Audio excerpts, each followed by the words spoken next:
ব্যবস্থা করতে হবে। আমাদের মা বোনদের ফ্যামিলি কার্ডের ব্যবস্থা করতে হবে।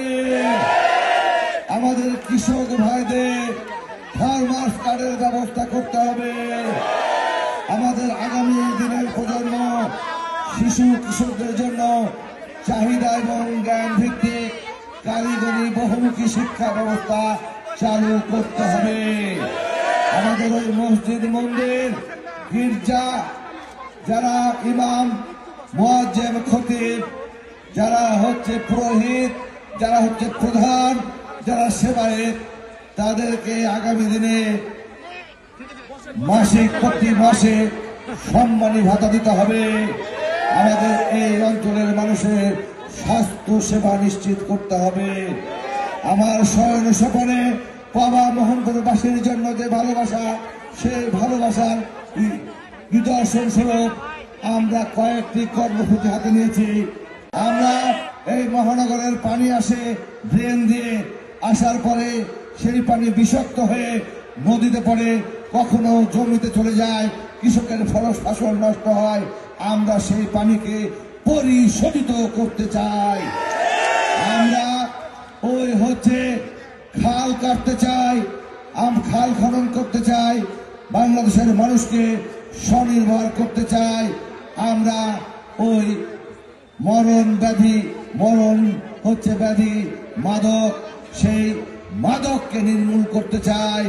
আমরা ওই হচ্ছে মাদক সম্রাটদেরকে আইনের আওতায় আনতে চাই। আমরা ওই হচ্ছে যারা চাঁদাবাজি করে চাঁদাবাজি নির্মূল করতে চাই।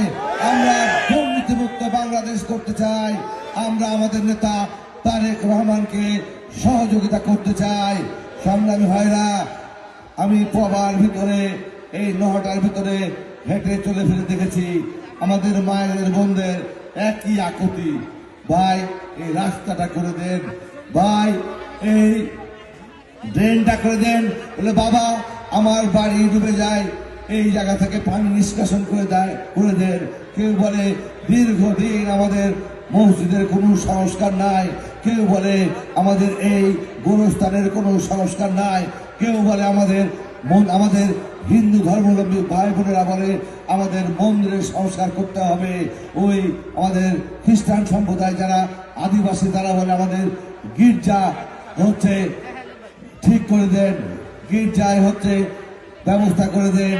এই সমস্ত হচ্ছে আমার ভাবনা, আমার সহজ সবরে আমার এই বাবা মোহনপুরবাসীর জন্য সব সময় কাজ করার ইচ্ছা আছে। আপনারা কি আমাকে কাজ করার সুযোগ দিতে চান? সময় দিতে চান? ধানের শীষে ভোট দিতে চান? আপনারা ধানের শীষে ভোট দিলে ইনশাআল্লাহ আমরা তারেক রহমানকে প্রধানমন্ত্রী করার জন্য আপনাদের ভোটের মাধ্যমে এই রাজশাহী থেকে আমরা সহযোগিতা করতে পারবো। আপনাদের দেওয়া ভোটে আগামী 12 তারিখ আমি সবাইকে বলি, আজকে হচ্ছে নির্বাচন প্রচারণার শেষ দিন। আমরা যাওয়ার সময় সবাইকে মুখ বন্ধ করে যাব? যখন বাড়ি যাব, বাড়ির কাছে নামার আগে পর্যন্ত আমরা স্লোগান দিতে যাব তো?